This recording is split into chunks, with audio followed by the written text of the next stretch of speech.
welcome to season 2 of From the Margin Lands. I'm Aarti Kumar Rao. Hello, I'm Prem Panikar, and welcome to season 2. It's good to be back. If season 1 has taught us anything, it's that the most honest conversations about land, about water, about the living world happen at the edges, at the margins of policy, of media attention, of the stories we tell ourselves about nature and of our place in it. And in season 2, that's where we want to stay. We're opening this season with a guest who occupies a very unusual intersection. This is somebody who moves between public visibility, institutional access, and genuine environmental advocacy, and has had to figure out in real time what each of these demands of the others.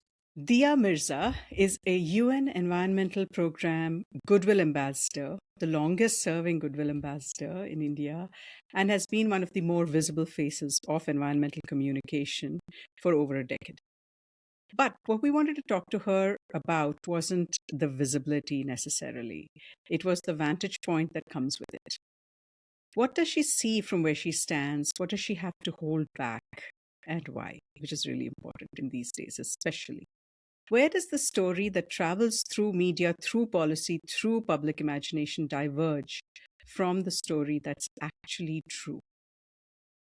Apart from that, Dia is also a wonderful person, extremely warm, and I have had the pleasure of getting to know her over the last year. Please welcome Dia Mirza. Welcome, Dia. Dia Mirza is our first guest of season 2 of From the Margin Lands, and we couldn't be more thrilled. Totally. Thanks for taking the time. No, I'm too happy. I'm so happy to be a part of this. And thank you and congratulations on season 2. Are. Yes. Well, we have actually an amazing lineup of many women in season 2, which is really exciting, me especially, because season 1 was a little, okay, you also, Prem. Season 1 was a little heavy on the male voice, but we're trying to. What's that? Was it heavy on testosterone? A little bit, but very nice people and amazing conversations. So we're not complaining, but we're trying to get a little bit more balanced in season 2. All right, great. Over to you, Prem. I'm going to let you throw the first ball, pitch the first ball to Dia. So, I was reading up about what brought you, or what got you interested in nature in the first place, the upbringing you had, the kind of place that you grew up in, the school that you studied in, your being able to observe nature. And Aarti was making the point before you joined that the two of you share a sort of lots of similarities in the way you were brought up and in the way you started, getting interested in the environment and stuff. My question was, do you remember when observing nature turned to concern, and then concern became or turned to owning responsibility for this? And a related question, by the way, would be, what was that moment when you realized that your own visibility could be used to this purpose? I think the answer would have 3 parts to it. The first is that concern came from the understanding that my life and my health and my well-being and those of who I love is not separate from nature, and it's not separate from the environment.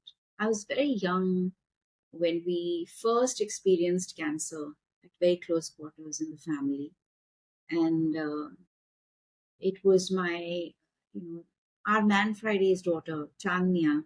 She used to drive an auto rickshaw by day and in the evenings be our watchman in the house. And he would pick me up and drop me to school every day. And his daughters were girls I knew growing up, and I was very close to them, very fond of them, very attached to them. And when his eldest daughter got cancer, I saw the debilitating effect it had on the family.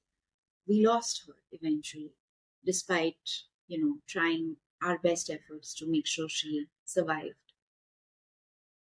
And I must have been 8, maybe 9. And I remember being privy to a conversation that mom was having with some of her friends about how it was the degrading environment that was really, causing this rise in cancers across uh, stratas, and that there was a study being done on the Gangetic Plain and how the polluted waters there, contamination of soil and water was contributing to a significant rise in cancer, and similarly in other places, and how we know so little about what is happening to us. And there's all kinds of endocrine disruptors. Of course, I may not remember the exact words or terminology that was used, but I remember being very shaken by that. And much later, when I became, a beauty title holder, and I had this extraordinary opportunity to engage with civil society organizations that were working um, specifically in areas of cancer care for women and children, that engagement again led to a deeper realization that, communities that were living close to wastelands, dumping grounds, or factories, and effluents that were being, spewed into rivers and fresh water, how that was, you know, damaging their lives and their health. And one of the biggest contributors was to cancer rise. And I remember asking the doctors then, I was 19, why work was not being done in mainstream media to draw this connection. Why was it used as two separate problems? There was not enough reportage on how growing pollution in our environment was leading to a rise in cancer rates. Nobody was saying that as it was. And that was based. Even today, it's not being said. So that was one. And then I had, I grew up with the privilege of interacting with nature every day. And, I I watched my mother tend to her plants and talk to them and nourish them and love them. And my dad was an outdoor person. He loved to swim. He loved to sail. We used to build kites with our own hands and go and fly them in the open rolling hills of Hyderabad with these millennial rocks. And my father would often ask me if these rocks had stories to tell, what would they be like fascinated by that thought, because imagine if they could tell the human story, what stories they would be able to tell. And or even that instance when I was swinging in Banjara Hills in this rented home, which was again surrounded by lush greenery, old trees, streams, rocks. And we obviously had a lot of biodiversity. And we also had this cobra pair that would pass by the house while we would be swinging outdoors in the evenings. And I remember my mother just stopping the swing, holding me, just being still and allowing these snakes to pass. There was no fear, there was no hesitation, there was no trepidation, nothing. Once a carpenter who worked with us brought a python in a titbit box and gave it to my father. And I used to go with him outdoors every day looking for rats and other, species that we could feed the python. And then when the python became about, a foot long, my mother said, listen, we don't want this python making our baby girl its food. So maybe it's time we released it into the wild. It should be able to survive on its own now. Um, so the connection was formed then. And the concern was really in this came from the fact that I just cared deeply, and I began to understand more consciously that kuch to hai, ye gadbad chal raha hai, and we're not equating it the way we need to, and not drawing the connections that we need to. And what really sealed the deal for me was, NDTV used to have this wonderful program called the Tigerthon, where they would raise funds for, forest rangers and various forests across Right. the country. They invited me and Purab Kohli to do a very fun activity in the forest. And it was phenomenal because it was the first time that I went to a real forest. And I must have been 21. And I saw a tigress on the hunt. And it felt like a homecoming to me. I just felt such abundant peace, and it shifted something inside me, deep within me. It changed perspectives. I actually did a spoken word at Spoken Fest this year about this particular instance and how I call it my homecoming because it changed everything for me. And but while I was doing this program, I'd love to share more about that later if you guys are interested. But Yeah, yeah. while I was doing that NDTV program, and I subsequently became more involved with many of the other conservation led programs that they were focusing on, because they very quickly realized that I get it and that I was, an effective communicator and I cared. So they started involving me with various programs that they were doing. They had the Greenathon, they had the Tigerthon, they had eventually they also had Swachh Bharat. But over the years, as I started spending time in the forest, walking with rangers, spending time with local communities, I started to understand how incredible this work was and how there were few people doing phenomenal work, but it was being done in silos. Again, a lot of this work was not reaching mainstream society. That everything that we depend on for our lives, our livelihoods, our sustenance comes from nature, and we just don't respect it enough and we're not caring for it enough. It doesn't reflect in the budgets that we create, at a government level, and it doesn't reflect even in the choices that we make every day. So I think it was a combination of that and the desire to use my privilege and platform and voice to become some kind of a conduit or a bridge between this great work that is happening. And as I was learning, I was sharing more, and it just became like the most natural progression for me. Uh, I know Aarti has a lot of questions, specific questions of conservation, the various issues and things, but I have a broader one before I pass it on to Aarti, which is I'm guessing, like me, a lot of our readers don't quite understand what it is to be a goodwill ambassador with a specific thematic focus.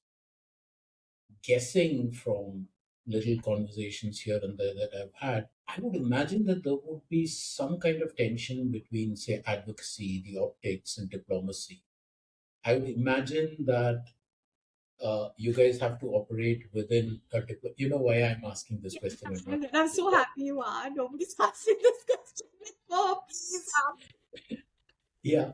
So I'm guessing that as a goodwill ambassador, you have to operate within, let's say, a diplomatic framework, which would come with its benefits in the sense of a much wider megaphone, but it would also come with some real constraints, which means that things that you speak could get softened, deferred, or even diplomatically avoided for that matter. What is your experience? What's it like to be a goodwill ambassador? Okay, that's as wide open as you can get, so go for it. I am the longest serving Yeah. Goodwill Ambassador for UNEP, and also an SDGs advocate for the Secretary General of the United Nations. So there's a dual role there. Secretary General always tells me, don't ever abandon your activism. Okay. So you do you. You stand up for what you have to stand up for. You speak out when you need to speak up. And I'm like, wow, that's great. Okay. But he's also one of those rare and remarkable leaders who's always spoken truth to power, and he's held countries accountable. He's always said it like it is, especially climate and gender. These are two areas that I don't think any other Secretary General of the United Nations has ever spoken up as he has and made what he's made accessible to everyone in the relentless way that he has. But then there's UNEP. And with UNEP, the greatest privilege and advantage has been the access to the science and the people. So I get to interact and engage with change makers and problem solvers and innovators globally. And that's fantastic because it's so enriching. It's also something that really propels your growth, but also kind of informs your advocacy so much, because the more you meet people, the more you're exposed to the science, the more you see the work happening on the ground, the better you understand the problem, and therefore you can be a much stronger communicator when you're kind of driving solutions. The problem comes when, if there is, say, there was that amendment for our Wildlife Conservation and Forest Act, actually, First time, yeah. the Forest Act that was brought up. Now there's also state governments are passing resolutions even for amendments of the Wildlife Protection Act. They want to change certain species from certain schedules to other schedules, right? So when things like that happen, and I have in the past written very, very strong letters to the ministry, and I've written them as myself. I've not signed off as Goodwill Ambassador UNEP, but it's an inalienable truth, right? You can't separate the two. It's become one entity. I can't say, okay, in this letter I'm being only me, Tia Mirza, the citizen of India, actor and mother. It doesn't stop there. They will obviously say. So in that instance, I've had them write to me saying, you can't write to ministries letters like this, that can put a spanner in the works that we may be doing in the background. Mm. So there's obviously, when it's a diplomatic institution, if there are governments involved, there are people working, and my activism should not come in the way of the work that is happening at a diplomatic level. So I don't always understand when I can be and when I shouldn't be. So I now check in and I say, "बोलना है मैं बोल सकती हूँ?" अगर हाँ बोला तो वेरी गुड, आई से इट. अगर ना बोला तो then I try and understand कि क्या हो रहा है. What is the work being done to address this? And is it enough? How can I, again, through my means and resources and the access that I may have gained over the years to certain individuals that may influence change, how can I then engage with them? So actually, in some ways, even though I'm not a diplomat and I don't benefit from any of the privileges that diplomats get, I do find myself having to operate as one sometimes. So, and that's fine, because I think that there are two aspects to this. One, environmentalists and conservationists have for decades been perceived as obstructionists to development and progress. Now, if we have to change that narrative, we have to learn to work with people who understand the the full context of what we're trying to do and the reason why there is a good way to do the same thing, right? And if I can do that with love, and I can do that peacefully without being aggressive and angry and volatile, then I'd rather choose that. Was it easy for you to teach yourself this? I mean, you used to be मैं fairly. ये सब natural है मेरे लिए. That's I don't respond well to aggression. I don't enjoy aggression. As a human, I find it very difficult to engage with people who are aggressive.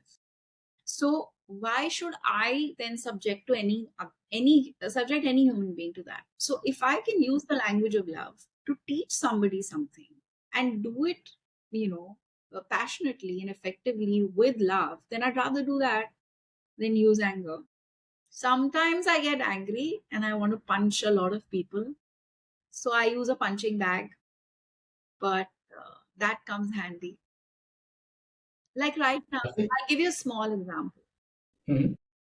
The state government of Maharashtra wants to build another part of this coastal road that has been ongoing for a while, right?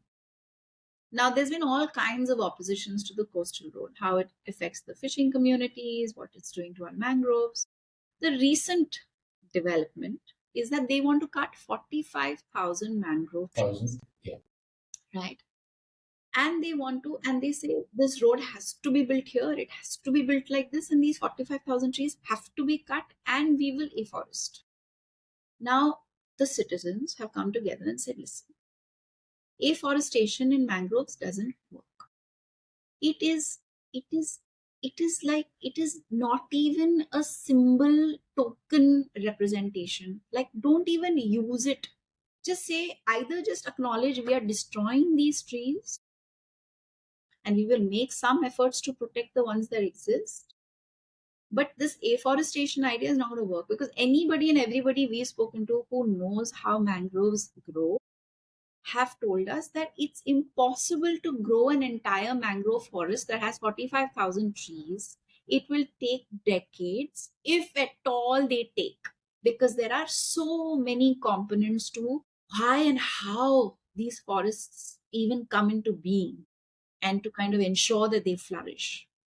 Now you're taking a flourishing biodiversity, an ecosystem that is contributing to everything that we need, that is essential for us. And you're saying, in its place, I'm going to build a road, which can easily be moved to another place. So we even have architects and structural engineers give alternate designs to say, this road doesn't need to be built this way. It doesn't need to cut these mangroves. This is how it can be built. So that you can save the mangroves and build the road. But what is the government doing? It's not engaging with us. They are not open minded. They don't want to listen, because of course the obvious reason would be somebody is going to make a lot of money, and they think they may not make as much money if they don't listen, if they listen to us. We are saying, please make your money. It's wrong, but make it if you must. But at least stand by the commitments and the law of this country. We still have one of the most robust laws that protect wildlife and biodiversity in our country. And if those don't apply to existing biodiverse ecosystems, then what will it apply to, right? And the other part is that, you also have a government that is making these wonderful commitments, is getting countries to sign up for things like Mission Life, which is lifestyle for the environment, and you have signed up the Sustainable Development Goals, you have signed up for the Paris Agreement. How is it then, in that context, governments are so comfortable with destroying existing old native ecosystems? There's something really disturbing and not right about I it. think that puts you in. But I was talking in love. So I was saying, so we meet regularly, and I joined one of the demonstrations, marches recently. Mhm. We smiled and we sang and we chanted and we gave each other strength, and we asked the right questions. So we came back home, and people were very confused. They were like, "तुम लोग मुस्कुरा क्यों रहे थे?" Yeah. Who are your partners in arms when it comes to such issues, Dia? Is it part of the fraternity that you are known for, or how? Where do you find your? Mothers and women, some are from my industry, a growing number, not as much as I would have wanted, but there is a shift. More and more women, actors, artists who are having children and are raising their children in this city right now are becoming cognizant of certain fundamental truths, like the fact that it's impossible, it's completely unfair to raise children in such polluted air. And there is such a thing called climate change, because we work outdoors when we're shooting, we're filming, we work in 55 degrees surface temperatures, and we do it, and we're expected to look pretty while we're at it. And it's hard work, and it's the closest we can come with genuinely empathizing with what it must feel like to be a daily wage worker out in the heat. So more and more artists are recognizing the fact that there is a compounding issue of the heat island effect, that climate is changing, that we are losing biodiversity, and that our governments are not making choices or decisions that genuinely honor uh, the health and the lives of our children. How? What kind of reaction do you get? I know that there is I met from one as an out. superstar last night. What? Who? Last night, one young leading man who's been around maybe for 10 years. Who's this? I'm not Superstar. very sweet. He's superstar. So he said, "Hi, how are you? So good to see you. तो बताओ कितने पेड़ लगा?" And I was like, hmm. 10 years. So for the men, the activism is not something they understand. Not yet, Hmm. fortunately. Some of them do, like Nasiruddin Shah understands. He cares. Mm, He's been speaking mm. for decades, and now more emphatically, he's even producing, short films and documentaries that are focused on climate, using the arts to speak. And Om Puri ji used to do this as well. Bamani Rani. I can name, but again, handful. Like I can name 5, maybe 10 people. The women get it more. They've never ever mocked my activism. They've never called me an activist like it's an insult. Mm. But the men do it frequently and quite comfortably. It's not something that they recognize as something that has any merit or value or something that they can even begin to truly respect and honor. Why do you suppose that is? It's patriarchy. It's the same system that makes us extractive, that makes us entitled. I'm talking about the men, that allows them to pursue material over meaning. Very few people really understand. So, I have a simple question. Why is it that you see so few men in the entertainment business speaking up for anything that truly Anything. matters? Anything, anything, unless somebody's paying them a good check. So there's Taking a stance. That was exactly where I was no getting to. stand now. Thank you for saying. Who's taking the stand? When do they ever speak Exactly. up? When? Their children are also growing up now in these cities. When have they ever asked the government, why is the air so polluted? What are you doing to fix the air quality? I've not heard them. I've seen one image here. Varun Dhawan, I remember when he was shooting this beautiful film with Shujit Sarkar in Delhi, and the smog levels had like crossed 800. He must have gotten sick and he was wearing a mask to go to work every day. So sometimes when it affects them immediately, they kind of say, oh, ye kya ho raha hai?" But sustained, consistent vocalization of just why? Why can't we do better? How can I work with you to fix this? I don't see the men do it, and especially men in really powerful positions. And it rankles me. I don't get it. I don't get when they will remember that the most profound act of love is to ensure the health of the environment that they're raising their children in. And therefore, it's nature protection. At what point do you think we lost that connection, Dia? You know, people think of nature as something that they can do on weekends. No, I think How, it's an urban issue. It's also, I think it's a combination of a few things. One, I remember walking in this beautiful forest in Kyrgyzstan and drinking water from the stream, cold. It tasted, it tasted so pure. And that glacial water you can drink in any part of even the main city, because they have these canals and these channels with the glacial water flowing right through.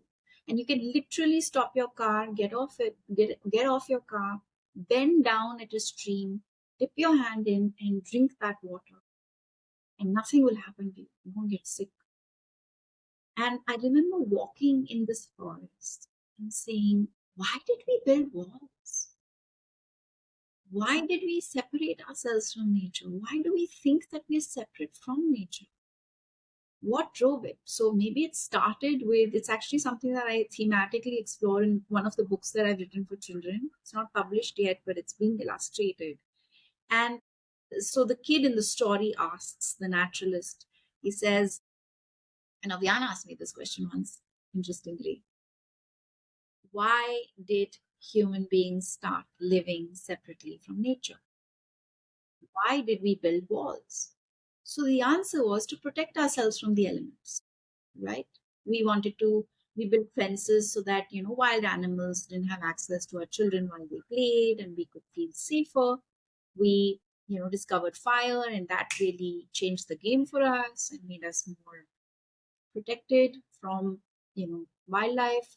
And then we kind of started building shelters because we wanted to be protected from the other elements, wind, water, uh, storms. But when did we start thinking of ourselves as separate from nature was when our relationship with nature, when we stopped interacting with nature every day. Because a lot of people who live and work in within, urban centers that give them very little room and time to engage with nature are the ones who are driving most of the decisions that define the way the world is functioning.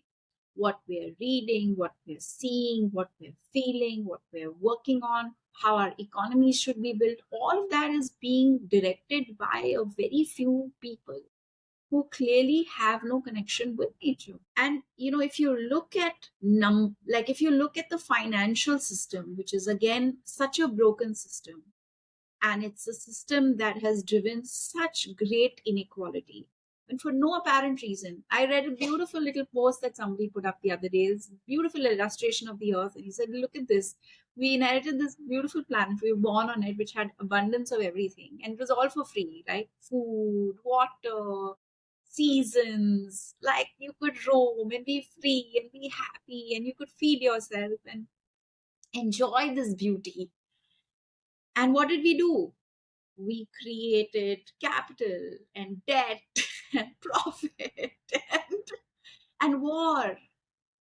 And we think we're great. And I was like, no, actually, if it's less than 1% of the world's population that has more than 60 to 70% of the world's money, then it's really those 7 people that are causing the big problems, right? The rest of us are just trying to cope. We're just trying to respond to this fractured system that most people don't have the time to even think about because they're in it. I don't know whether, like right now, with everything that's happening and the kind of disruption, why is it so hard for people to recognize how a failed environment, a failed climate system, is a social justice issue? It's really about people. And when we speak up and we fight and we want things to change, we're not doing it because we have some ambition to, I don't know, make the human species, like not destroy themselves. It would be the obvious thing. But we're No, really thinking about the immediate present and the immediate future of our children. It's not so something that is like some distant reality that we are focusing on, because a lot of people think that अभी जो भी होना है 30 साल 40 साल में तब तक हमको जो करना है हम कर लेंगे. क्या कर लेंगे? So that was one of the questions I was going to ask you actually about why is it because of well no I won't seed answers in you. Why is it that people are deaf and blind to issues about our air, water, when it's stuff that is so basic and so important? People are But drunk. they can, People are drunk yes, on money. They don't yes, know. They're not. wh- They don't know how to operate. They don't know how to think outside of money, and they're so and caught up in the system that drives that ambition, that material, like comfort, comfort, I feel. They're perceived. very, very, Like people don't know that you know everything that should be our basic human right has now become a luxury, and the yeah. idea of luxury has changed, and the sooner more people discover it, the better.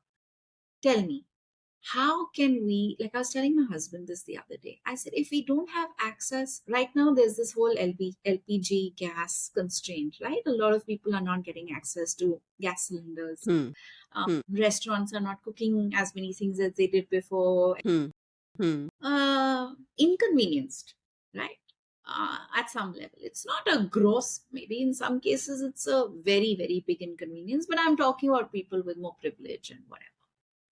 It's inconvenient.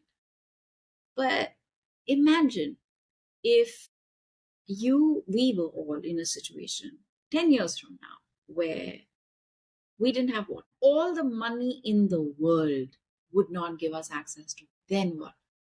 Then is the fact that we refuse to prioritize conservation of nature going to be, a hard lesson not learned? Because it's going to happen. It is Yep. going to happen if we continue on Yeah. the path that we are on right now. Yeah. And I mean, now there's this new thing about wanting to set up data centers in India for AI. And I'm like, 1 second, Crazy. we have Exactly. only this much water. Even that is polluted, right? We need to fix the pollution in the water. We have women in drought ridden areas of our country that walk 185 days in the year to collect 1 pot of water each day. We have the most severe crisis of water, and we are building these like unreasonable dreams. So what informs these dreams? Our false idea of power and our completely delusional idea of progress. Yep. Let me bring you closer to home. Okay, data centers is one thing which is going to be crazy, but a symptom of the thinking closer to home is in the drylands of Karnataka, where I'm in right now. I drove by it after 3 months actually, and I saw a huge difference where some of these drylands are now under cultivation of areca plants, areca trees, which is a cash crop, which takes a lot of water in the drylands. When I reached the Western Ghats, where I was headed, I was told that, Akka, do you know that they are planning to, and I knew this, so I kind of listened to them, heard them out. They said, do you know that they are planning to link rivers from our lands, which have a lot of water, to these dry lands because their areca plantations need water. And who owns these areca plantations? The rich and the powerful. So, of course, they want water for it. Politicians, it won't even be. All of them, yes. And so now they are going to flood one of the most forested districts in Karnataka. It's going to go underwater because they're going to be building dams across all these lovely little Western Ghats rivers, which do not have surplus water. That whole thinking is a fallacy. And they're going to link rivers between that and the drylands because the drylands have chosen inappropriate crops. It's a thinking, Dia, is what I'm trying to get at. We're not able to, If they were thinking, they wouldn't be doing this. The problem is that they're not thinking. And I am convinced that, or they're thinking short term gain. of course, and that's so stupid because it's not going to, I mean, I can understand people behaving like this 40 years ago, and they did, right? We've seen rampant devastation and destruction because we were moving towards this idea of modernizing our country and becoming a first world superpower, blah, blah, blah, right? Um, and we plundered and we looted and we colonized our own country and our own people, and we continue to. But we are now living with a climate system that is slapping us in the face every day, telling us, wake up, stop being stupid, tap into the wisdom of your civilization, look back at your own history. It's in your religious texts, it's in your culture, it's in your song, it's in your poetry, it's in your music. Remember who you are.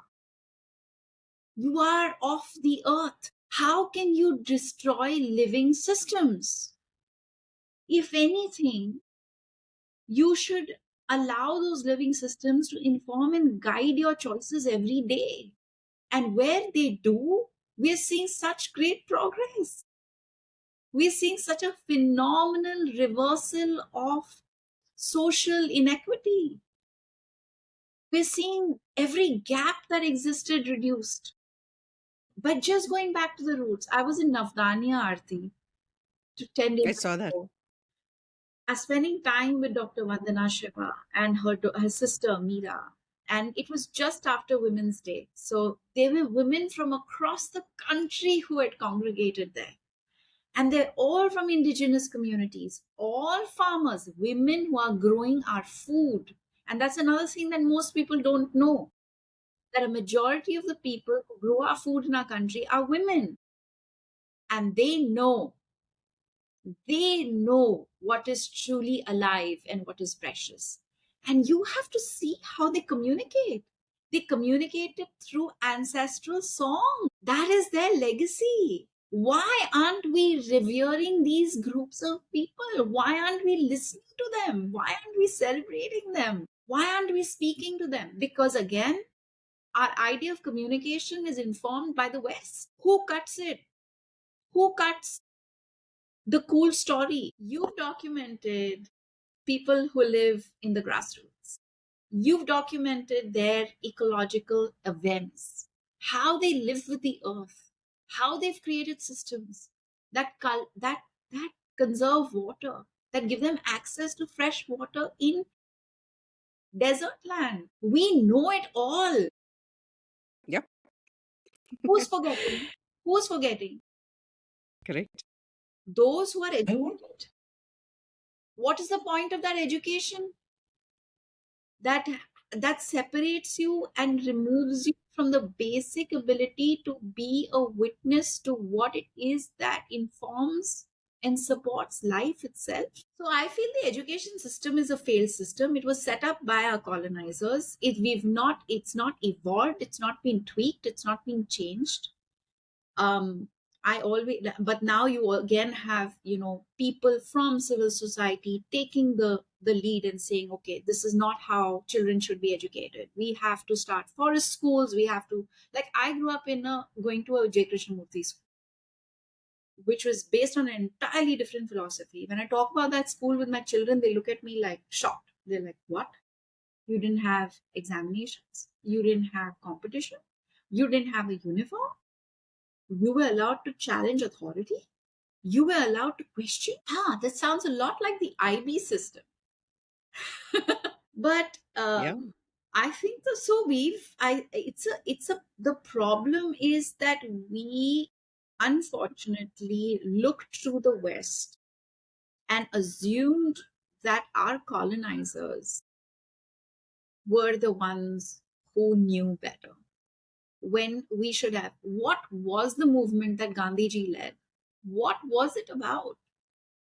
Was he, I mean, I think he is a visionary man, because he didn't articulate climate change, but he knew that if we continue behaving the way we are and keep increasing our dependence on extracting and like basically sending out what is ours to the rest of the world and depending on other parts of the world for what is essential to us, it's going to create inequality. And that's exactly what has happened. it's actually You first tell us your story. The New Yorker oh story. yeah, You went away. You started the story. yeah, You disappeared. yeah, that cartoon, because you were talking about, the pursuit of profit. One sec. I loved that tone, okay? I Yeah, really loved it. seriously, I'm the only one who uses that tone with Prem, and I'm so to happy now me, I have somebody with me. Yay. seriously.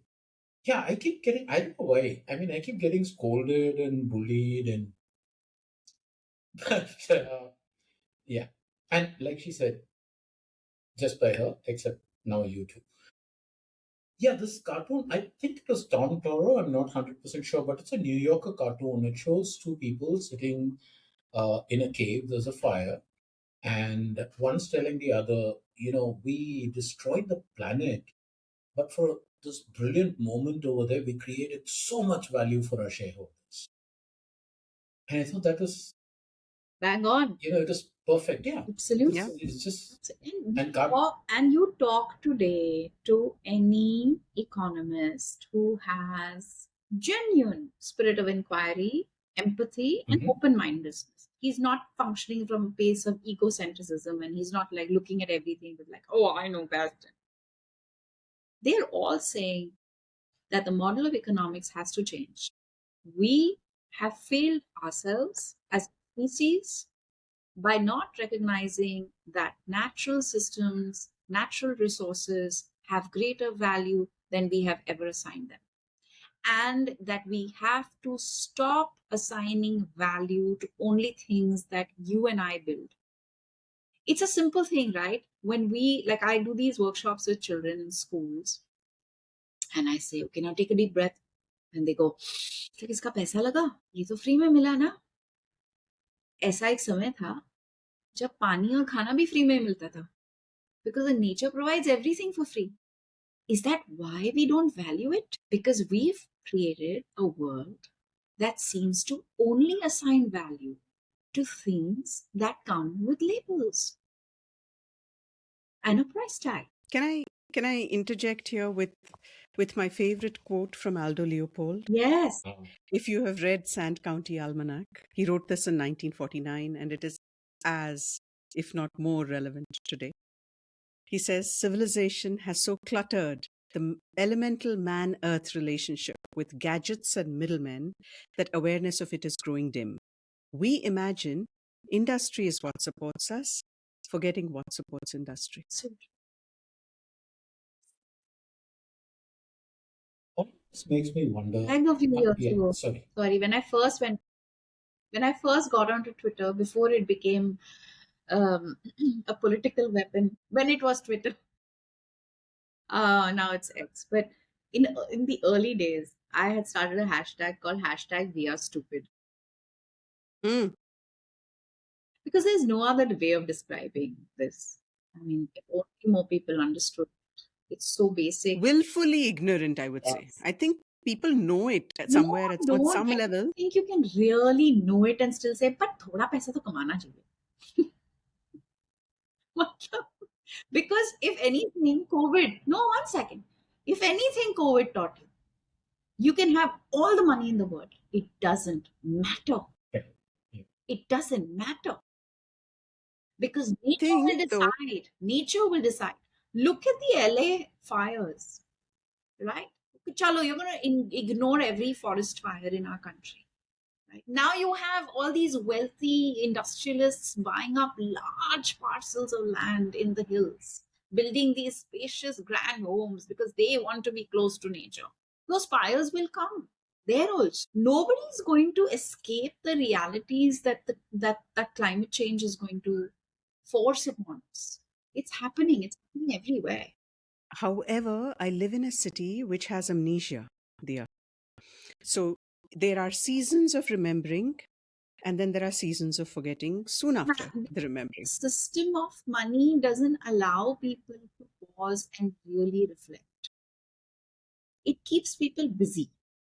And also, Mm. when you are troubled and you're anxious and you're dealing with health issues on a daily basis, which is most people's reality today, like, just look around you. Let's take 10 of your closest friends. Ask each of them how many of them are dealing with some form of illness in their home or the other. They will all raise their hands and say, I am. Somebody's mother or father will have COPD. Somebody's child will have asthma. Somebody will have cancer. Somebody will have some other issue. People don't have the bandwidth. And that is the same system, that the system has been created to make you see this, again. Vandana Shiva said this. Who introduced the chemicals, fertilizers in our world? The people who built the bombs. Right? So they said, first we'll go to war. Okay, war is not happening. What do? We can't lose money. All these systems have been set up. Let's make the most of it. So then they created chemicals and fertilizers. So they made us sick. Then what they do? They became pharmaceutical companies. They said, listen, let's make the drugs that heal these people. So first, let's get them sick. And then let's give them medicine to make them better. And let that cycle continue. Because Of course. somebody, somewhere, has to make money. The foolish idea or notion that we can also make money while they make money is the problem. Because no amount of money we make will ever add up or save us from how badly we are failing ourselves by not standing up to these, and I'm now going to say it exactly as it is, to these men, and they are only men who have created the system of destruction and are controlling the economies of the world, are controlling the money of the world, and are deciding for you and me whether we have a right to survive or not. And I thought you were diplomatic. Uh, I think the time to hedge your bets Tell and your listeners, I'll tell your listeners. Please go and pick up any Oxfam report. All the names are yeah, listed there. You'll know in 1 minute who controls the money and who is driving inequity in our world.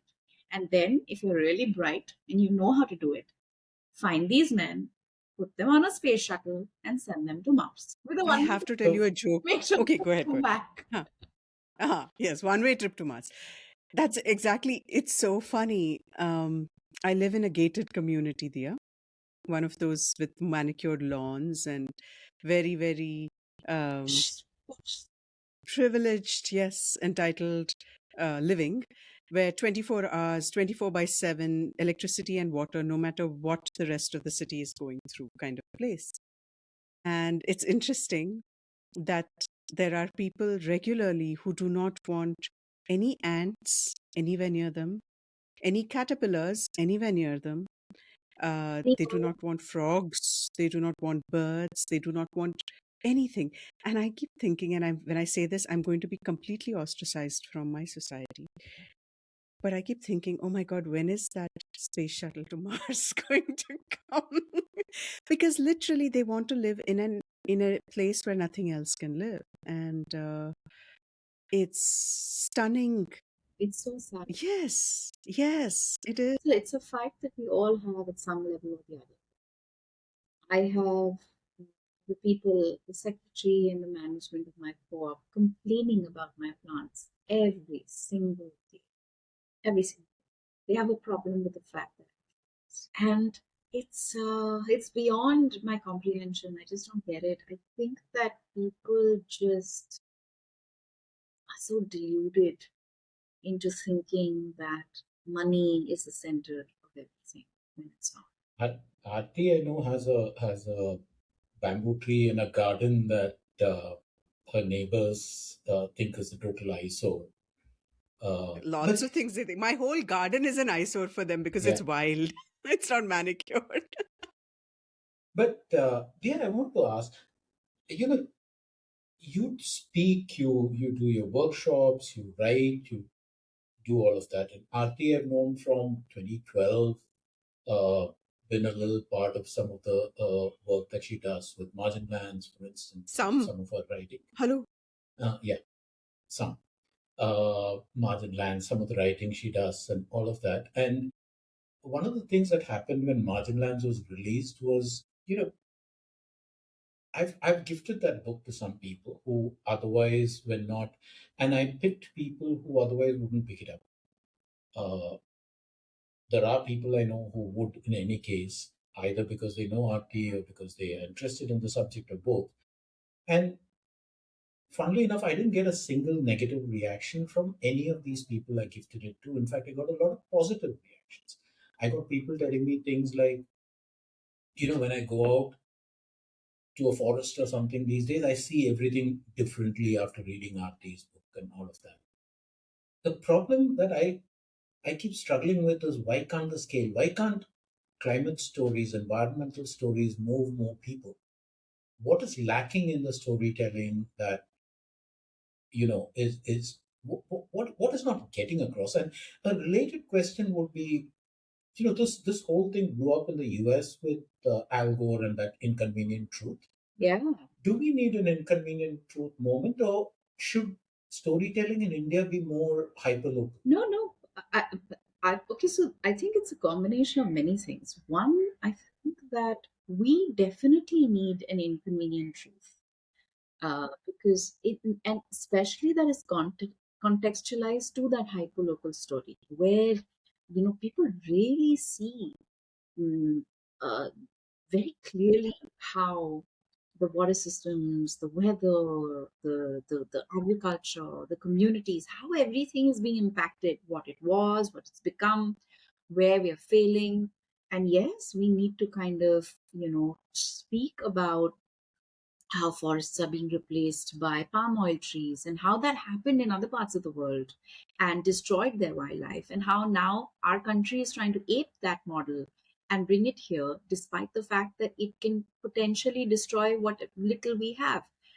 Prem, when I do talks with schools, one of the things that I share is the context of the geographical landmass of India and how small it is, and how it houses or is home to the world's largest population, and how within that we also have the world's largest number of wild tigers, wild Asiatic elephants, one-horned rhinos, Asiatic lions, and all this biodiversity that we co-inhabit space with. And it's nothing short of a miracle, because I can't think about another place on this planet where this is true, where Mhm. this kind of coexistence is happening, right? Now, from a country that had endless meandering interconnected forest systems, we've become a country that has fragmented forests. 25% is forest cover, of which 5% is dense forest. And this 25% is what is sequestering our carbon, is recharging our groundwater, providing us fresh water, regulating our climate. And we are right now in our pursuit to urbanize more land and more spaces. We are destroying even this very little that is left.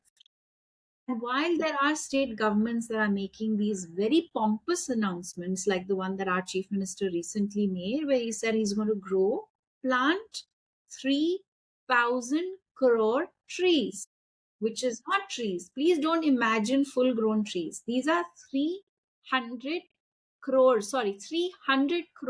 saplings, right?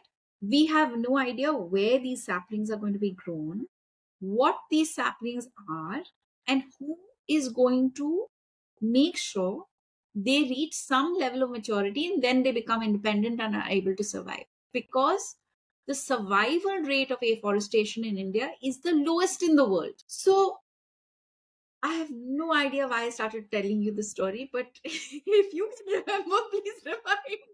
The Yeah, question was again, about storytelling and failing. Now, the failure is that there's very little money already. Jaddo-jahad there is to find resources to tell stories. Now, in this fight for money, most platforms, most individuals, most production companies are interested in telling stories that will sell tickets. So that stories that audiences are interested in. Most documentary films, most short films, most features made on climate as a backdrop or a context are few and far between, mostly self funded or funded by some grant or the other, or just some person who's impassioned by the idea and says, this, the story has to be told. I'm saying this with absolute authority because I'm a producer. I keep receiving some really powerful scripts, and I know how hard it is to raise money for these films. I've put my own savings into the two films that I've made, which are short films, and I did them specifically because two reasons, which is because I think that this is how we need to directionally change course. So the films that are being made on wildlife and protection are the films that are usually going to Nat Geo and Discovery and the other platforms that are picking, Mhm. right? And we usually have conservation photographers doing this work, and they do it very well. And you have some very robust platforms and individuals that are supporting this kind of storytelling. I can think of three entities that have been supporting this and have done some phenomenal work. But it doesn't get mainstream. So mainstream society is not watching these. Only the converted are continuing to watch it. We are not able to convert a very large section of the audience who we need to convert. Now, when we produced a film called Panna, which is a story of a little boy, 7-year-old boy, who was losing his ancestral mango orchard in Maharashtra to the bullet train project.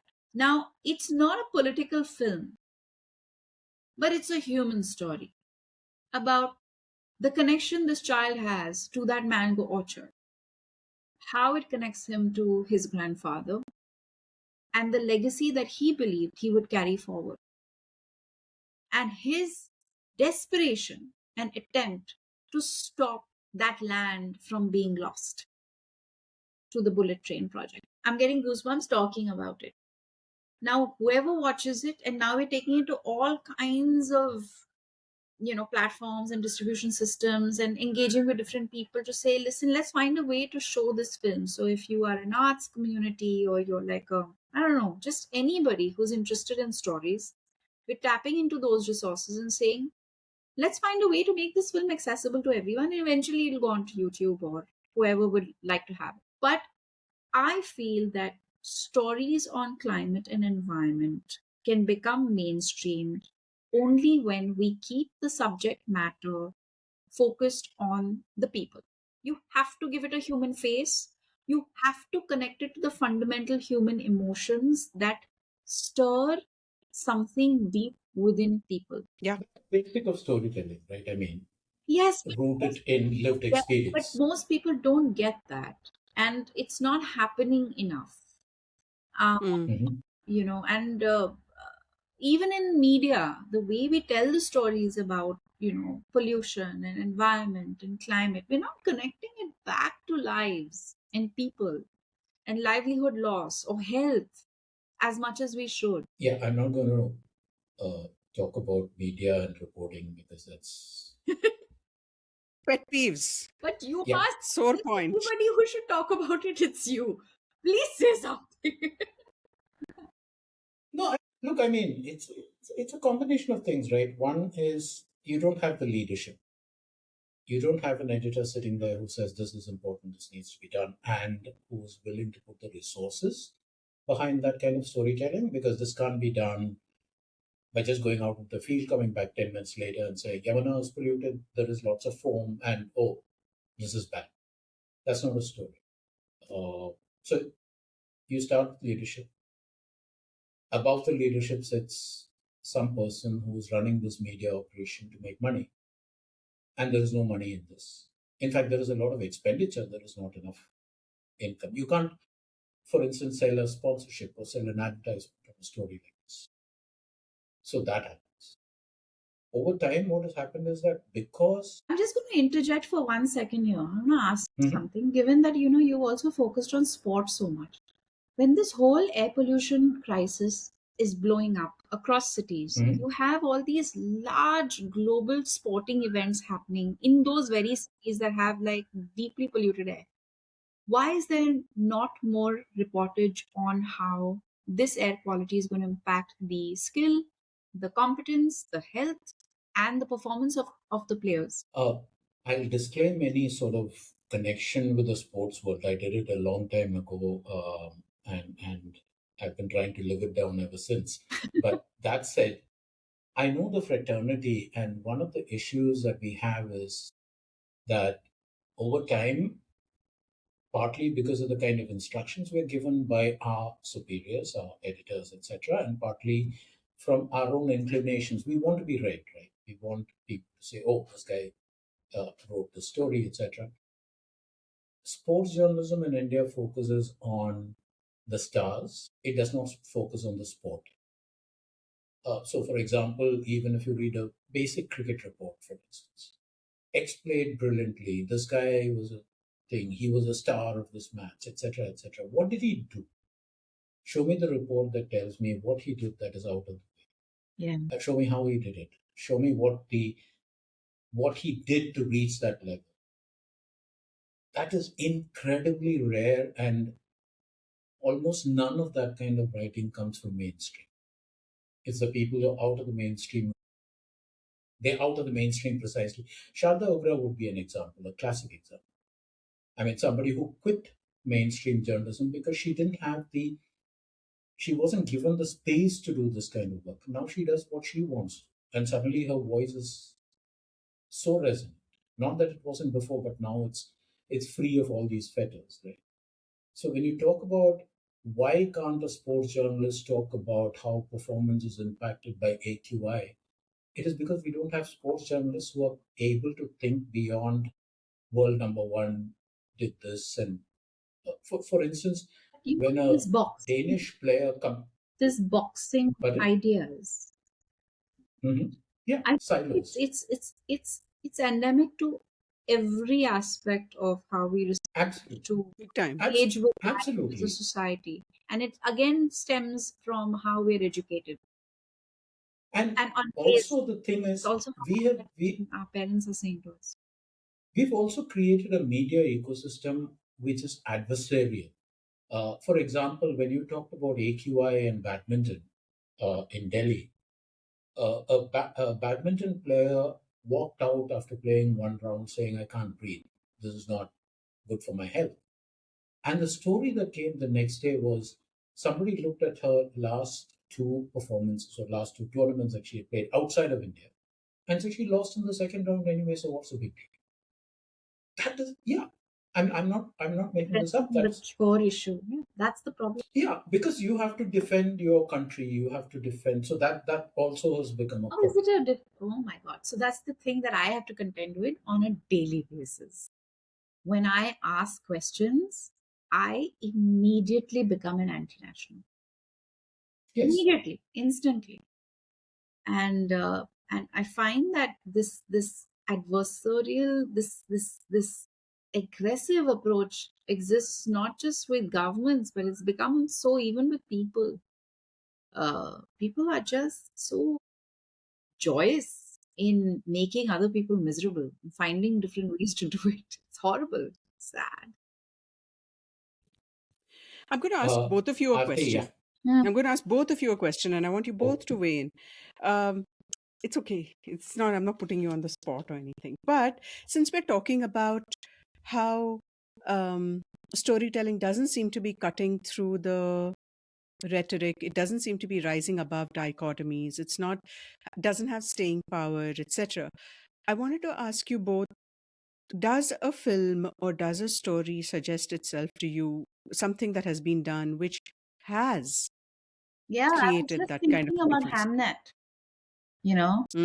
I haven't seen I it. mean, oh my God. Is it? Yes. Uh, the director is a woman. I don't know whether that has anything to do with how you respond to it because it's a very emotional film. It makes you feel and it makes you go to places that we've not gone in a long time. Emotionally? Sorry? Or what? Emotionally? Go to places Emotionally, emotionally, you yes, mean? emotionally. Ah, And mm, the protagonist, William Shakespeare's wife, the woman mm, he has this intense, crazy love for. So there's this one aspect about her character which is just so beautifully and powerfully portrayed, is her deep connection and reverence for nature. mm, And there are many interviews online where the leading lady, who's now gone on to even win the Oscar, talks about how important that was for her and how she feels it innately. And, we need these conversations to become mainstream. We need these things to become mainstream, which is why I think, like, one of the efforts that we're trying to make is to form some form of a consortium that will engage with producers, directors, writers, and help them weave in the narrative of nature, conservation, and environment into storytelling. And without these elements or aspects being the central theme or the subject of the story, it doesn't need to be about. Why can't you see, like I do it as a character? Wherever I can bring it in, I do it. So I did a film called Dhak Dhak, which was a four-women story where we write to Khardungla. It was a coming of age story, emancipation, empower him, system, whatever. There was this really cute scene written, and I said, can I plug while we're doing this? I want to just pick up plastic waste, and I want to be seen carrying my metal bottle right through the journey. And there are little things. So as actors, also, there's a lot mm. that we can do to kind of weave in very important messaging because people are informed and they make choices based on what they see. And the more Mm. regularly they see people um, caring, refusing, um, standing up for something, reflected in the choices that actors or characters make in the stories that they're watching, it can really Mm-hmm. go a long way. Mm. Yeah.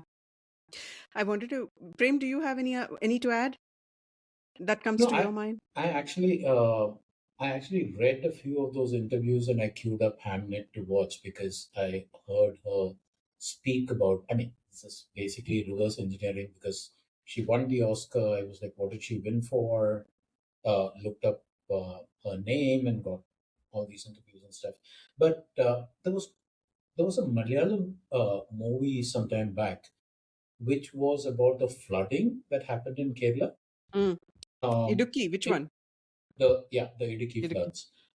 Uh, I'll send you the name of the movie. It slips my mind right now. But what I liked about that movie was, yeah, it basically focused on the rising waters and people struggling and how the fishermen came to their aid and all the little human stories. But embedded inside there were these little questions about how did this flood happen? This character passing through who says, when I was a kid, and I've grown up in that same kind of atmosphere, right? An ancestral Mallu home. We didn't have cement outside our home. We had mud, which is hard cake. And one of the things I remember about monsoons is it pour like crazy for hours, and half an hour later, it's all dry. You're walking around without slush and stuff like that. The water's been absorbed. And this character says, what do you expect when you have all these interlocking tiles and all of that inside your house, and outside it is these cement roads? Obviously the water it has no place to go in. First lesson I learned, Prem, when I went to Kerala. I don't know if you remember 2013 when I just started my journey and I went to Kerala, and Lata Ananta, the Hmm. amazing Lata Ananta of River Research Center, had taken me around and she said, just look at these courtyards. They are tiled end to end And and with tarmac outside. Where does water go? Yeah, I yeah, mean, that's the first thing I learned. And how many years ago? And yeah, now you're, and yeah. and the So, thing is, you can still see it, right? I mean, you can mm, go to one of these cities like Kochi, where I now live, and you see that kind of house that you're talking about. And then you just go a little bit further to Kutanad and you walk through one of these by lanes. It's just mud. It's not this thing. And it's rained and it's absolutely fine. You can walk through because the water has been absorbed and the water table is replenished all the time. yeah. And that's why I like that movie. There were these little moments, little observations that they slip in. It's not an environmental movie. Yes. yeah, And that's precisely exactly. what more people need to do more of. So the actress who Yes. won this Exactly. Oscar is Jessie Buckley. And she says that I need to come back to nature to kind of remember who I am. Mm, And she says that this is something that not just, and this is something I always say, and I've been saying it for years, decades. Thank God, otherwise people say I'm copying her. And this, thank God for the reference to my quotes from the past. But bringing you back to the spoken fest piece that I did, mm, mm, mm, word, I had this platform, this opportunity to go out there and say something. And amongst all the various subjects that I could think of, I was like, what can I talk about that I really believe everybody needs to have more of and kind of remember? And it brings me back to Arti, some of the things that we've said to each other, right? People have forgotten. They've forgotten that there's other living beings that are connected to our lives and that they're beautiful and they're important. And so I took this opportunity to write a 7-minute spoken word about my homecoming, about how I was living what is, perceivably a successful life where I had the trappings of comfort that anybody at my age would have wanted. I was in my 20s. I was living the life. I had access to everything that I could ever dream of. I was working 36 to 48-hour days. I was literally catching cat naps in my car as I traveled, and I would look forward to flights because that would be those 1 hour, two. So if it was a shorter flight, I'd be most upset. I would look forward to the longer flights, so I get a little more sleep. And and I was functioning really on adrenaline.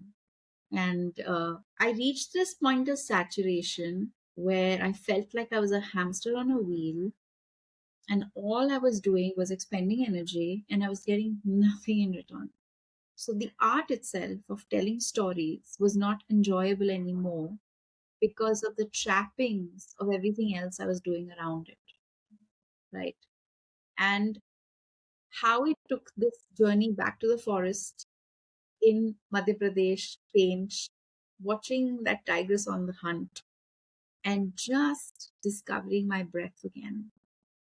And realizing in that moment that the forest was not asking me for anything, and how I felt so alive and so at home and so much at peace that I hadn't been in so many years.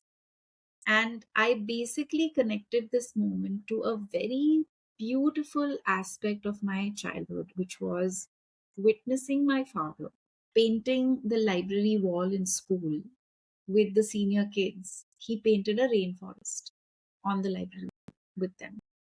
They were all strapped up on these high stools and they were painting. And every day I would go and stand there and watch them. And of course, long to be painting beside him, wishing I was older so that I could have been a part of that process. But eventually, it was filled with color. It was completed, and it was absolutely magical. And it felt like my forest because every day I would enter school, I would look at it, and it would remind me of my father, and that the fact that this was my father. And that year, I lost my father. And even after he passed away, the painting was still there. Mm. And that sense of him being alive was still there because that painting felt alive. It supported me, it held me, it made me feel very safe in school and protected. And the kindness of my school was that even that this I must have been 9 when this happened. And until I left school, they never painted over that wall. Mm. The color faded, but they did not paint over that wall because they knew what it meant to me. And there are so many lessons in that experience. And I tied in that story with the real forest, Mm-hmm. how it reminded me of my forest, of that wall, of being held, and of being at home.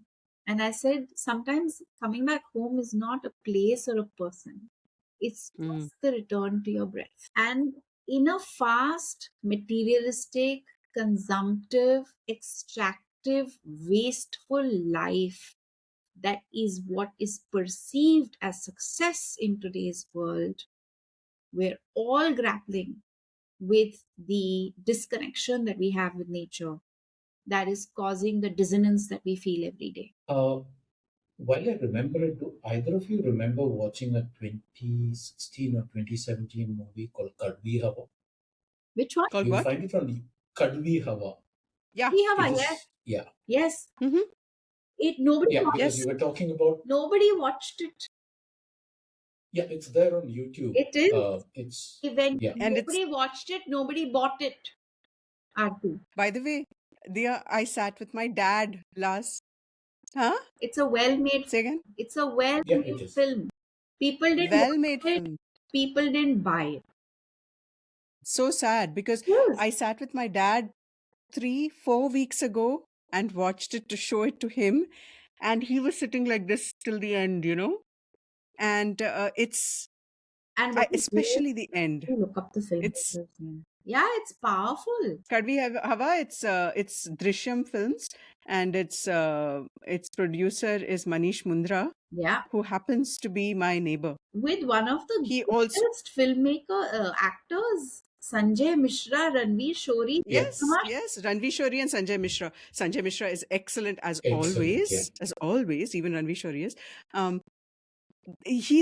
This producer is the same guy who did Newton.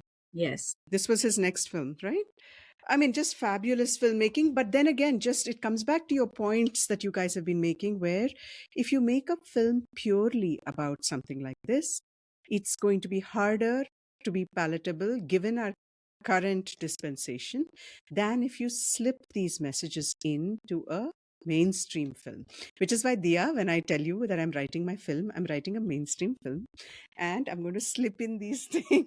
Nobody will make it the way you're talking. I'm thinking, oh shit, I'm never going to get anybody to make it. I met Mridula also recently at this Mumbai climate summit. Ramesh. Ramesh, yeah. Huh. She's written a fictional book for teenagers. And I was like, fantastic. Way to go. Yeah, I know. because Seriously. otherwise, Seriously. other books only you will read. And the other I, 1,000, exa- 2,000 people. no, that's the reason I asked that question, because I find that some of the people in my social group, they believe the films that they see to be real history. They think they're seeing history. It's that powerful. Whether it is propaganda or whether it is a spin or whatever it may be, they believe it to be history, which is why I feel that it is so important to put actual real truths in these things that people consume, believing it is real, but put it in a way that it is not like a preaching, Yeah, teaching kind of thing where people are consuming it without knowing they're consuming it. absolutely. This is actually a very interesting study on how women and their roles in Indian society have been shaped and shifted by the way they've been presented in advertising. Mm, It goes a very long way. It goes a yeah. very long way. Yeah, yeah, very true. Um, Actually, Prem, I just realized that we've taken about 1 hour and 30 shit, minutes of Dia's sorry. time. Yeah, Take it home. yeah, take it home. We'll do a quick rapid fire. Something very, Hey, huh? this is so lovely. I'm Yeah. really enjoying it. I've been ridiculously brave. I've said some very controversial things. I will have many more trolls attack me on X that will be deployed by the government machinery. But tell me, how do you combat? I don't know, combat is not the right word, but how do you resolve There's no that? resolution. No, no, no. You don't resolve it Mm, because most of these the, people are not even real people. They're bots. But even if they're real people, mm, mm, कि ये मेरा life टर्परेट ये हो रहा है और if I have something to question I put that question up, but most often I don't respond unless it's a question that can and merits a response, that deserves a response, right? But if it is just like something as vague as um, or there are certain key words that they all use which is anti-national, or they fake activist or whatever, like just because you're jobless, you you ask these questions.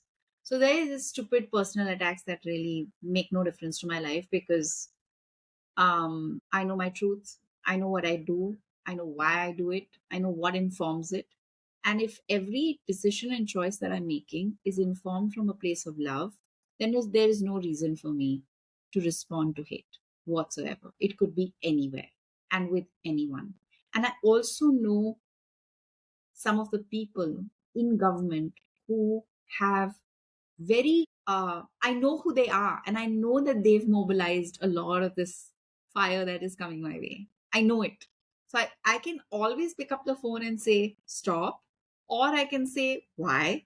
But quite frankly, I'm like, you know what, if this makes you feel better, do it. It doesn't make me feel worse, and it doesn't mm. dissuade me from engaging with the subjects that I'm engaged with. It doesn't stop me from doing my work, and I honestly don't care. So करो, बोलो जो बोलना There's बोलो. this, uh, there's this guy who once said, and that's something that I keep thinking about whenever I find something on Twitter that, in response to something I've said. Somebody said, there is no point in trying to reason somebody out of a point of view which they didn't reason themselves into in the first Yeah. place. Oh, so apt. So So Yeah. true. good. So So true. True. So Oof. true. But you know, these narratives are so common now. There are like Yeah. anybody who questions anything uh, of substance or that truly matters is immediately attacked personally. And I don't understand why we've forgotten how to be engaged citizens and how we why haven't. we've I, forgotten to be, you know, Intellectually honest. yes, and you hold know, ourselves and people who we pay our taxes to and who we expect to run, the state of Yeah. affairs in our country accountable for the work that they are doing or they're not doing. Mm. one Okay. thing I've figured out is you can spend a little bit of money, create a huge mass of people who will yell and shout and scream and shout everybody else down. I increasingly don't think that that is representative of how the majority, for want of, or at least a plurality, is thinking. Yeah. It's just that these are the The these pain this is the noisy section, yeah, and also the noisy section, whereas the people who think differently prefer not to engage. They prefer not to subject themselves to this abuse and stuff. So I've stopped using this as a barometer of national opinion. Aarti, go for it. I was just going to ask her. I'm going to ask you 4 quick questions, Dia. Really quick. You can give one-line answers, one-word answers. It's just something off the top of your head. Um, Here goes.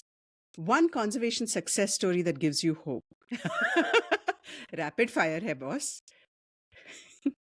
It is telling in itself, dude. Yeah. Okay, next one. One word, one sigh also works. We got the answer. I think we got it. No, I think there are some very powerful revolutions that have been led in our country that have reminded communities and civil society what it is that they really need to stand for and care about. Um, One of them, of course, is the Chipko movement, and more recently, it was this entire, action that citizens took to protect the Kedri trees. It actually Hmm. also connected a lot of people to a very old story that most people had forgotten, which is the first, Okay, Charlie. yes, 1731. yes, in 1731, when the women Yeah. of the community at that time had hugged the trees and protected them from being cut. So I'll send you a small drawing I made on that. please do. Yeah, that's That's great. One policy failure that frustrates you. One is only enough. Can I talk about a policy that doesn't exist, which should, and that frustrates me most? I really think that we need a very robust, we can't depend on waste management frameworks as guidelines anymore. We need a law. We desperately need a law Mm.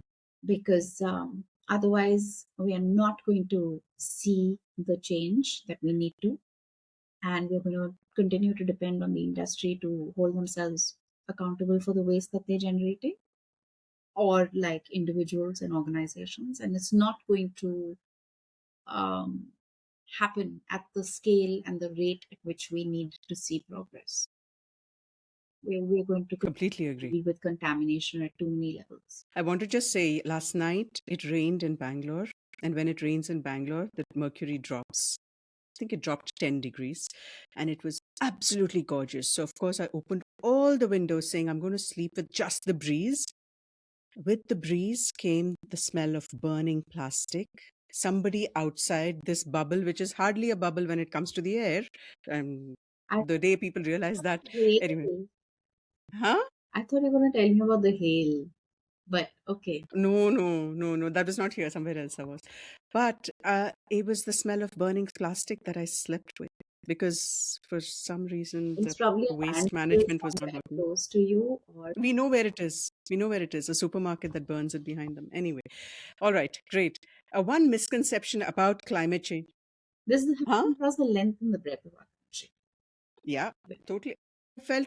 Did you see I posted AQI from the Sundarbans? Yes, 39. Ridiculous. yes. Anyway. All right. One misconception about climate change in India. It's a misconception that the world has. Still, it's not become apparent to people that it's not a problem that is going to impact you in the distant future. It's Mm, impacting you right now, in this moment, mm, mm. And in many ways, it's not just warming or in whatever every it way. is, right? Yeah. Yeah. Okay. Great. A book, a film, a person people should pay attention to. There is a book that, because we've spoken so much about economics today, I would really like more people to read this book. It's actually a white paper that Professor Parthadas Gupta, had published on the behest of the UK government, that is now available as a book, and it makes what we discussed really accessible in very simple language. It's called On Natural Capital: The Value of the World Around Us. I would love for everyone to read this book. Okay. Um, Great. yeah. Dia, how do you keep up with the news? Where do you get your news from? What are your sources? So I'm the kid who had parents who insisted that I read the front and the back page and at least two other pages in the middle of the newspaper before I went to school every day, and we would discuss the news at dinner. I would have to read the article, engage with it, think about it, and then have a conversation with my family at dinner time. I can't imagine telling my children to do that anymore, because I feel like a lot of the news is not really news. At least a lot of the published news is not really news. So I subscribe to certain independent news portals. Um, I follow the News Laundry, The Wire, some international platforms that I over time have realized that have a pretty healthy balance of everything and aren't really led only by uh, their own, you know, whatever their uh, what's the word I'm looking for? That is a safe word to use. You don't need to be safe. It's okay. But you know what I mean. Hmm. I read the And so, Hindu. for The example, Hindu. in the, I yeah, subscribe to the the Hindu. um, Mm. and And for example, in the international ones, for example. the Washington Post, Mm. ABC, uh, Mm. yeah, New York, New Yorker, Mm. sometimes, but yeah, Mm. these are some of the platforms. But I Okay. find that Hmm. a lot of so I don't like to see the news in real time. Mm. That's one of the conscious choices I've made. I'd much rather allocate a specific time of the day, which I try and do every day. And so it's not first thing in the morning going onto my phone and kind of scrolling through social media and picking up my news like that. I went through a phase where a lot of my news I got on Twitter or X. I don't do that anymore. So I've very, very consciously stopped consuming news first thing in the morning. I can't deal with it. Mm. It just ruins my. Mm. Great. Thank you. Prem, you want to ask the last question and close it out? I'm good. I think like I said, I've been. और क्या पूछूं इस लड़की से? नहीं, पूछने के What लिए तो keeps है you इसका smiling, Dia? Echo What gives you hope? What keeps you smiling? You Hey. and you and everybody who lives their life with empathy and is informed by love and is trying in whatever way they have access to help more people understand the true value of nature and life and the importance of that equality. There are so many wonderful people doing so much wonderful work, and I'm just so privileged and fortunate to have such a wonderful opportunity to engage with them meaningfully so regularly. So that's what gives me hope. I must share a very beautiful anecdote. I was in the Mm. airport recently taking a flight to Delhi, and I'd had a very long day. It was full of public engagements. I was saturated completely. I didn't have the energy to smile and interact with one more human being. But I was at the airport waiting to board my flight, sitting there on the bench. And this gentleman walked up to me and he smiled and he said, I know it's late. And that's enough for me, right? When a person acknowledges that, I am kind of coming into your space, but Yeah. so you suddenly open up all space for this person. So I looked up and I said, not at all, go ahead. Hmm. And he says, a few years ago you spotlighted the work that my boys are doing, and they were very young at the time. They were in school, and now they're both in Stanford. And I just wanted you to know that they're continuing that. Mm. And these are two boys who were working in waste management. They'd set up a really robust system where they were collecting waste from their local the residents association, and actually created a system that became like a monetary. They started paying people for their waste, so it became a beneficial system for everyone. And now they continue to run it all these years later. And I was like, this is what gives me hope, that there are so many young people in this world who have inherited a fractured, broken system, of which they had no contribution to it whatsoever, but they are working hard every single day to repair this world and to make it a better place for everyone. And I also think that it's very unfair that the youth of our world has inherited these problems and is pressured every day to do more, while they should really be enjoying themselves and being happy. But it's good because they're learning to live with um, empathy, and they're all recognizing very early in life that the pursuit for happiness and growth and success is to pursue meaning over material. It's a lovely note to end episode one of the Dia Mirza podcast with, because we'll probably be coming right back to you again after a bit. Thank you, Dia. It's been absolutely wonderful. And for our readers, I must say, Dia has a wonderful channel on Instagram. If you guys are on Instagram, please subscribe to her kind channel. She calls it. It's amazing. I always look forward to updates on it. And of course, she's a wonderful person to follow on Instagram if you aren't already. Thank you so much for being so generous with your time, with your thoughts, with your stories. I would have loved for you to read out your spoken word thing, but maybe there's copyright issues. So I don't know. I don't want to impinge on those. But I know it's online. I think it was put on. So I don't think Yes, they posted it yes. yet. They've not posted the full piece yet. Not the full piece, but I saw the little bit of where you started reading. Right. Yeah. Okay, so that's great. And any of the other links we will be linking. Prem will be doing his gorgeous show notes as always, very detailed with everything you need to know and more. And thank you, everyone, for tuning into the others. Thank you. Aarti, looking back through this 1 hour and 15, 20 minutes of conversation that we had with Dia, uh, the moment in our conversation that kind of stuck with me is where she describes standing in a forest in Madhya Pradesh at the age of 21, watching a tigress hunt, and she called it a homecoming. She didn't say it was a revelatory movement. She didn't say that it was a conversion from one way of looking at the environment to another. She called it a homecoming, as if it is something that she already knew and which just got confirmed.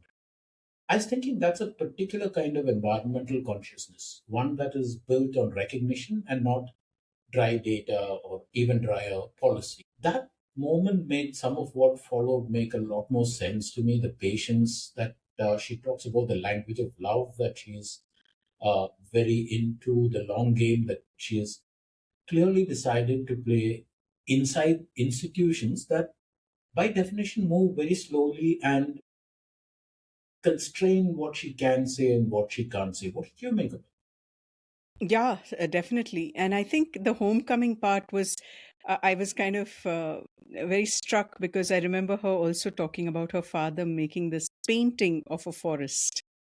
And if that is something that she grew up with, then I can so understand why this felt like a homecoming for her. Also, in other conversations with her and through this conversation too, it was very clear that she has had an upbringing where she was very much part of nature, part of walking, part of being connected to the earth all along. This is not something she has come to as an adult. It is something that has been in her DNA. And I think, I don't want to generalize, but people who have that while growing up, I think that is the gift that keeps on giving, because you're so grounded in, I mean, not just literally, you're metaphorically grounded because you have felt, you've been aware. To be in nature is to be aware. And I think she has that abundance of awareness, which I've just really loved ever since I've gotten to know her. Actually, the early part and just before recording, when we were talking with the offline, uh, what struck me was there's a lot of similarity between the two of you, upbringing wise, like you just mentioned. Uh, the parental influence that brought you guys into, I won't say environmental reporting, because that's not what happened. It is of becoming one with the environment, of understanding it better, of that sense of belonging that both of you show. But the other thing that I found in common is, much as both of you try to hide it, there are moments when the frustration comes. Mm. And Dia is not without her share of frustration. For instance, the Maharashtra mangrove story, when she talked about it, the 45,000 trees that are going to be cut down, the coastal road that benefits very few people at an enormous expense, the alternate designs that were submitted and completely ignored, which came as news to me. I didn't realize that that was also happening. All of that, when she spoke about it, there was this a very specific kind of anger, the anger of someone who has done everything right through every legitimate channel and watched it not matter at all. And again, I mean, it resonates with a lot of things that you say about various aspects of the environment. Here is common sense, and here is what you do, and the two don't meet. As Aldo Leopold said, to have an ecological education is to live in a world of wounds, and that is literally what it is. And I think all of us who have had the privilege of having that kind of an education or being aware of a good a land ethic that might be more uh, long lasting than the current one, Mm-hmm. we all are at that point where we're just tearing our hair in frustration. But I must say, Dia is so gracious about it. Her language of love, as she calls it, um, I'm not like that. Yeah. I can be very angry and I can be very abusive. Um, but she obviously, that doesn't work for her. And she's truly one of the most generous people I know. And she's extremely graceful about all the brickbats that come her way as well. I'm sure she has to face barbs. She did talk about a few. Um, and that, I think that emotional intelligence that she has in tackling such responses to some of the most pressing issues of our time, knowing that we are on the right side of history while we are fighting against what is not and losing literally, is I think is very commendable, and I salute her for that. Also, I mean, while